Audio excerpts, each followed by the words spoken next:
My name is Bonomo. I'm here to talk to you tonight a little bit about my life and the things that have happened to me in spiritual senses, and also to talk about my book, The Voice of Spirit, and it's a book about transcripts from seances that Flint conducted. And within the book there are also recordings to be downloaded, which will actually hear you talking to people that have physically passed over. So, where does my story start? My story starts on the 3rd of February 1957, when I came into this world.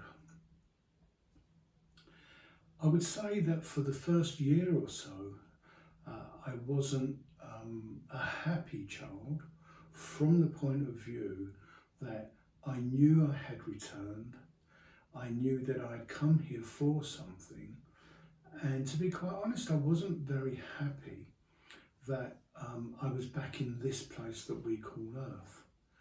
And so for me, it was a rather rude awakening. Common in those days was to slap a baby to shock it into breathing. And I don't think it was anything really to do with that. There was just this knowing that I had come back and I didn't want to be here. And in some senses, that has been the theme of my life. At the age of 2, I saw my very first spirit, ghosts as they're often called. Although ghost is not a word that I like, I do prefer spirit. And this had happened after we'd been to see a cousin in East London, and we lived in Forest Gate and our cousin lived in Manor Park.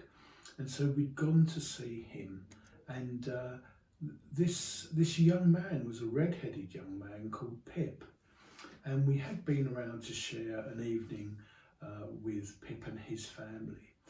And in Manor Park there is a cemetery, and the cemetery is called Manor Park Cemetery for obvious reasons. And it was probably around 7:30, and I was walking between my mum and dad. And as we turned the curve of the road, I felt that there was something going on, something not strange or abnormal, but certainly something.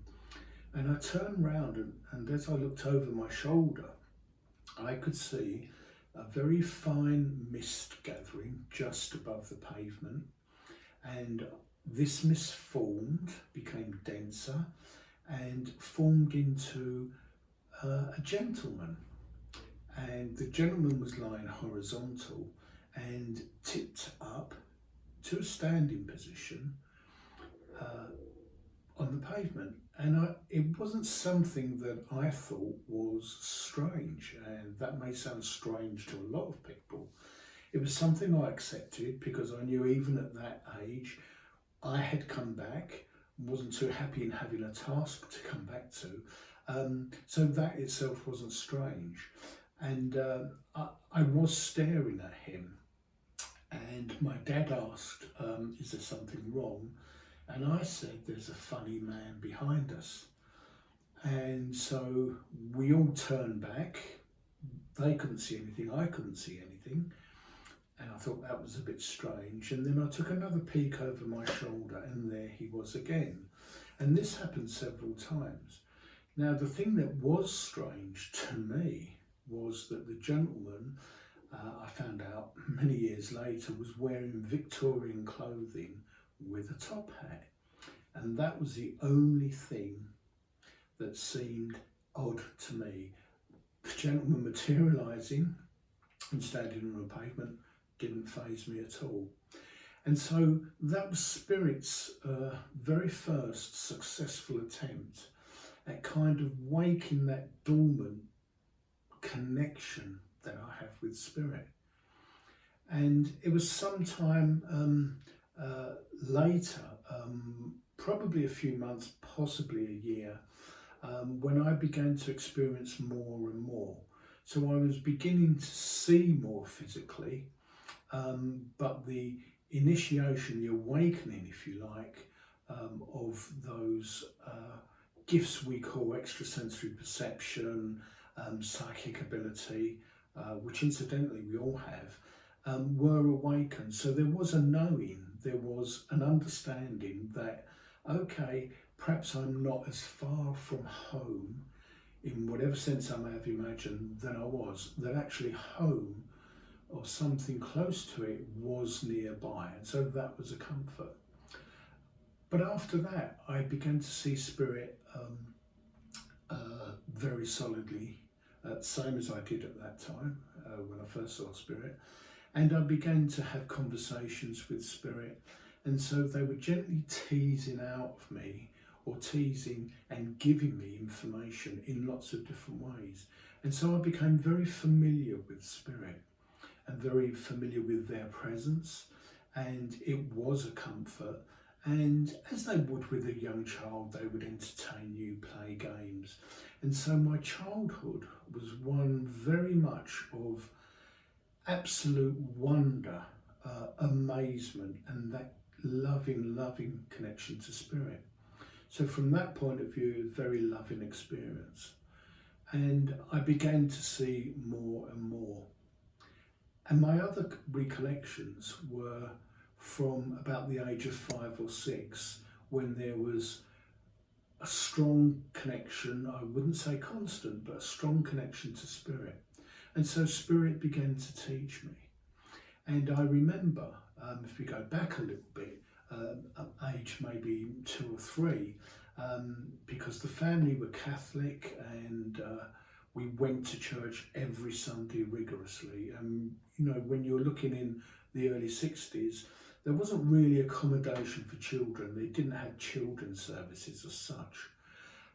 But my connection to spirit was so strong that when I heard the priest talking about this and that and about heaven and various things connected to the Bible and Jesus, who I strongly believe in, I did understand there was quite a difference between what I knew as spirit and knew as real, and what spirit were telling me, and what the church was telling me. I also began to realise that there are certain things that priests do that they don't necessarily understand from a spiritual point of view what may be happening. And so sometimes priests will stand like this, and we would know as mediums and healers that we are accepting spiritual energy through our palms. And so there was a mixture of what really didn't make sense, because spirit were reminding me and teaching me of other things, and a mixture of some of those things that did make sense. I had many wonderful experiences, from astral projection, which happened naturally. It also happened at will, and it was something that was stopped when I was 10 years old, primarily because puberty was setting in. And at the age of 10, we are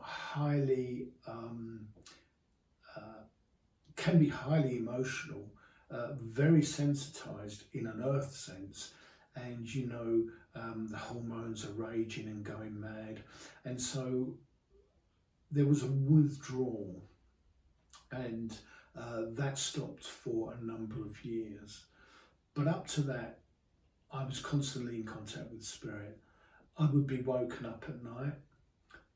I would have conversations with spirit, and of the many examples that I could give, there is one in my bedroom where, having woken up, my cupboard door, because it was a cupboard, built-in cupboard, not a wardrobe, my cupboard door opened and I could see through into a room, and this room was around the Elizabethan times, and I was watching eagerly what was going on within that room. And again, one of those things that didn't seem strange to me, because with all these experiences, it was just one of those things that was intriguing, that I learned from, and it showed me huge possibilities in the way that the energy works, in the way that we can connect. There were also times when I would have a quick flashback of a past life, and I firmly believe that as we are developing, there are purges which are needed. And so those purges would cleanse or remove a blockage, and that would be that. And so there were several of those that happened. My dad's house, especially my dad's bedroom, was fairly active, and I knew that the energy in that room was quite different. It wasn't something I was afraid of, but I knew that it was quite different. I knew that I was protected, and consequently a gentleman gradually began to make himself known. Now, at around, I feel, the age of 9, something close to that, I used to allow this gentleman to draw very close, and it would be what we would now consider either trance, there would be transfiguration with it, but there would also be a physical change within my body. And one of the things that Spirit allowed was for that to happen, for me to experience those things at that age. And it gradually began to dawn on me that something wasn't quite right with what was happening. I couldn't put my finger on it. I was protected, but Spirit were allowing me to experiment. Now, at my height, I was 5'8", and I decided one night to try and see, because I knew there was a change in me, how tall this person was, and that wondering was pushed by Spirit. So what I did was I allowed this gentleman to enter, and I found, as it happened, it was a screwdriver, and I stood against the cupboard and I made a little mark across my head where my head was, and the night went as it normally did. It wasn't usually long that we were connected in such a strong way, and I measured afterwards, and the mark on that cupboard, on the frame of that cupboard, was 6'1". So there was a huge transformation as this gentleman came in. So that wasn't what we would call a change in my height physically, but when he physically connected with me, I could feel him and the top of his head, and I made that mark. And 6'1", I'm nowhere near that now, but 6'1" is a considerable difference. And so I understood what was happening, and I understood that the gentleman was there. And that went on for some time. And there came a time when the gentleman, he either had an affliction when he was alive, or it was something that he had transformed into, being earthbound. And I realised that my arms were beginning to twist up, and both of them, and there were other problems associated with that. And the condition became stronger, became worse. And so it was something that I thought needs investigating. Again, I wasn't 100% happy with the connection, but still very much learning. And I decided that I needed to test what was happening. And this wasn't something that I could do on my own. And I decided that as we had a cat, that animals are very sensitive, and that when this gentleman took over the next time, that I would find the cat. And as we know, there are no coincidences with spirit. So this gentleman took over, I allowed him to take over again, and the cat was physically on the landing outside my bedroom door. And what I did was I opened the door, and the cat looked at me, arched its back, and we had the wallpaper with the little bits of wood in it, and the cat literally climbed the vertical wall and literally ran across the ceiling that also had this paper. And I realised at that point that whatever it wasn't good.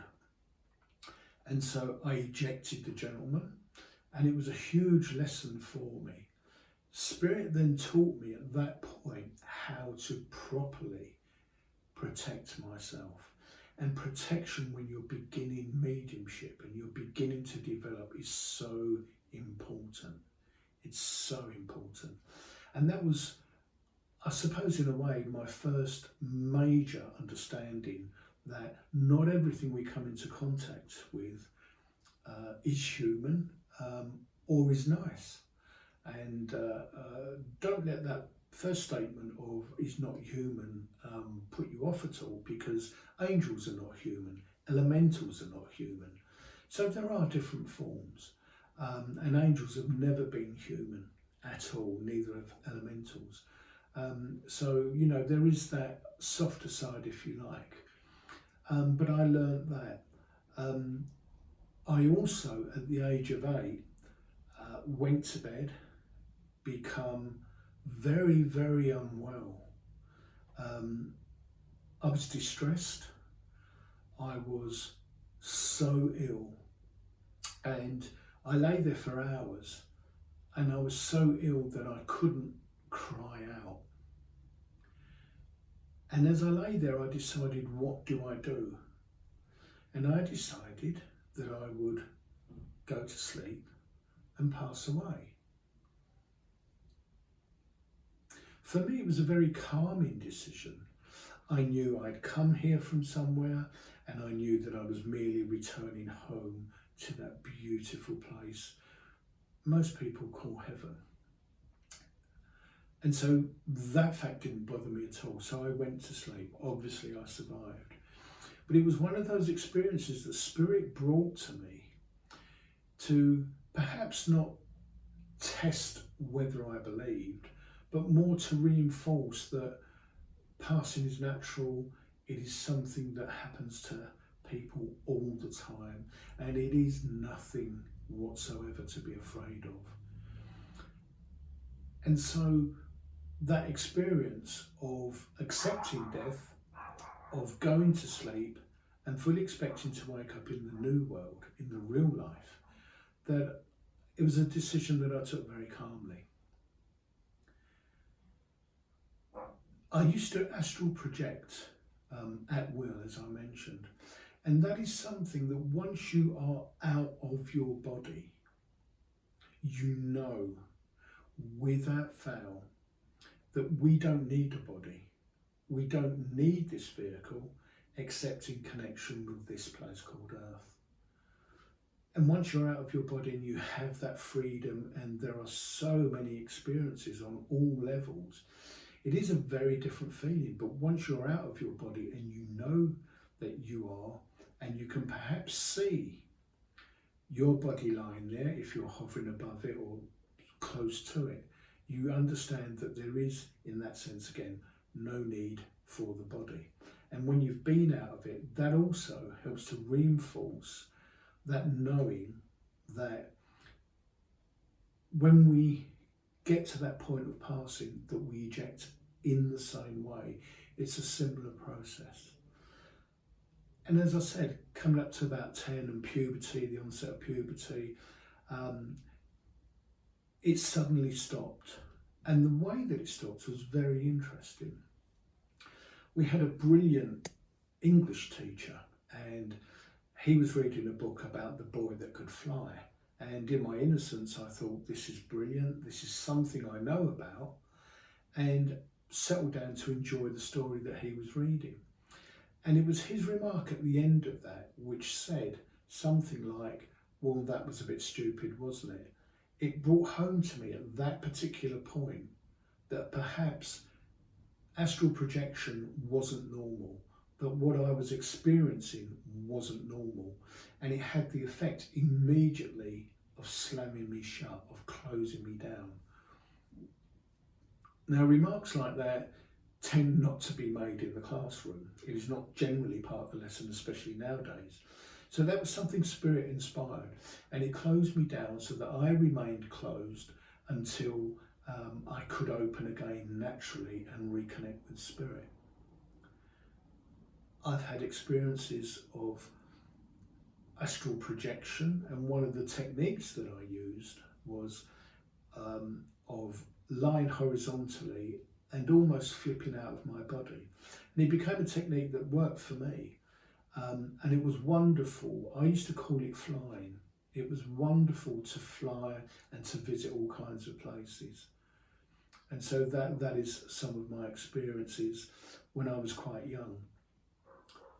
There were lots of other experiences where I would see or feel spirit, sometimes in abandoned houses, which were not uncommon when I was growing up. We still had bomb sites, as we called them, from the war. There were still half blocks of houses that had been demolished in the war that had never been rebuilt. And so there were lots of places to hang around. And for me, that was something which I really enjoyed, that sense of adventure that you can see in going into old houses. And so those experiences kept coming, and those were things that I also enjoyed. And there was another awakening one morning when I was understanding that I was being told I need to develop. And I had a dream. I'd never met the gentleman, but he has become a friend since. And the dream was of a gentleman called Robert Brown, a wonderful medium.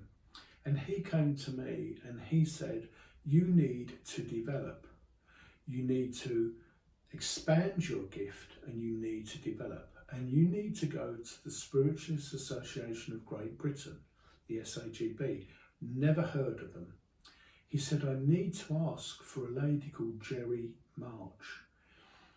And being extremely curious, I phoned up, found that there was such a place and there was such a lady.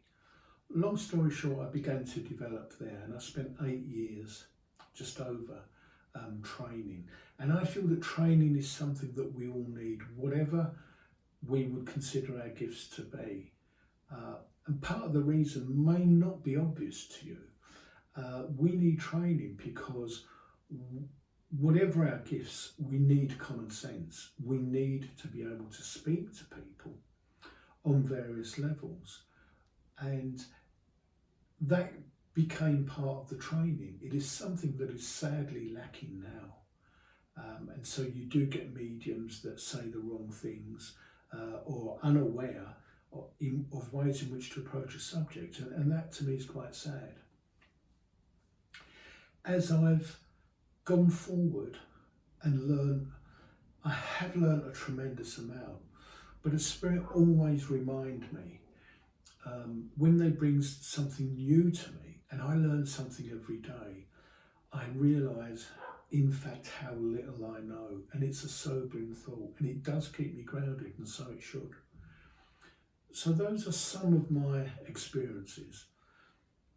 Spirit, through friends, led me to Leslie Flint, a wonderful, wonderful direct voice medium. And what happens in that physical seance is that spirit withdraw ectoplasm, in this case from Leslie, and they form a human voice box, and connected to the voice box is something very similar to a mask.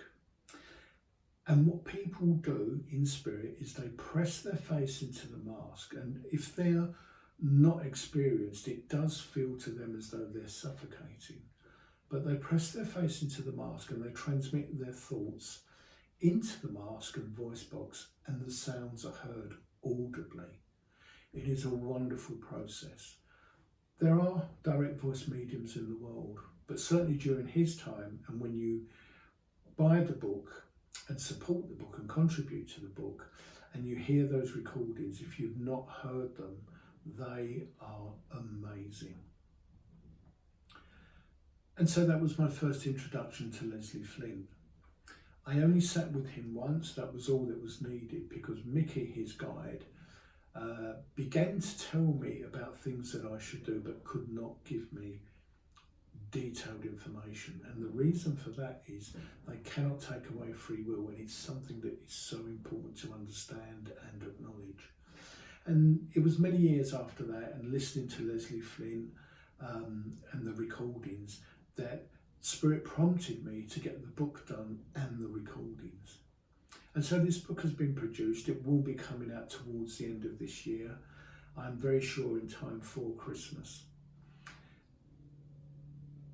And the transcriptions are there because it is sometimes not always easy to hear what he said. It's sometimes hard to understand the dialect. And so the transcription is there so you can physically read, but to hear the people speaking in their own voices is a wonderful, wonderful thing. And so I've put a lot of money and time and effort, and I've been blessed with people helping to produce this book. And so this is coming out. It is something that will give hope to people. So many people, especially in this time of COVID, have tragedy in their lives. Children are taken tragically from their parents in all kinds of circumstances. And the one abiding thing in this world is that we will all pass over at some point in some way, whichever way we have felt would benefit this experience. But there's such an institutionalized fear that's created. No pun intended, the fear of God is put into people, and passing is so natural. It is something we've all done many, many times. We've had many lives. But in this life we need to understand, to take that fear away, and also to have the great, great comfort that we do survive, and those that have been taken from us survive. And the real point of spirit, the real point that it is making, is that we can understand spirit better when they make contact, and the whole purpose of that contact is to take away that fear so that we can live lives freer. I strongly believe, with Spirit's help, that once we understand that there is an existence after this, that we do survive, then what happens is we tend to change our views of the world, and we tend to be more gentle with people around us. Wouldn't that be a wonderful thing if it affected every soul on earth, every person, that we could then think of each other in different ways? When we live here, if we can help one soul, one person, then this existence is worthwhile. Just to smile at the right time, even to a stranger, begins to create a bond. And we can make changes like that in our lives, but if everyone tried it, then we could really advance this world. We can bring peace to this world, and we can take away those fears that bind us. So, if you want more information about the book, then you can contact me on www.bonomo.com. You can also listen to my radio show, and this week Priscilla Gordon is on the show, and this is the 8th of October 2020, and you can find a link which will be given in the show to the website, and on the website you will find that there is a link for fundraising so that you can contribute to this. This book would make a wonderful present, and if it opens people's eyes and ears, you have given them and yourself when you read it such an eye-opening experience that will come for you. So I hope that you've enjoyed this talk, and we shall be seeing more of each other. Thank you, bless you, may you live in the light and take the light and love from Spirit, their true protection and their understanding and knowing, so that you may be healed in mind, body and spirit. Thank you so much.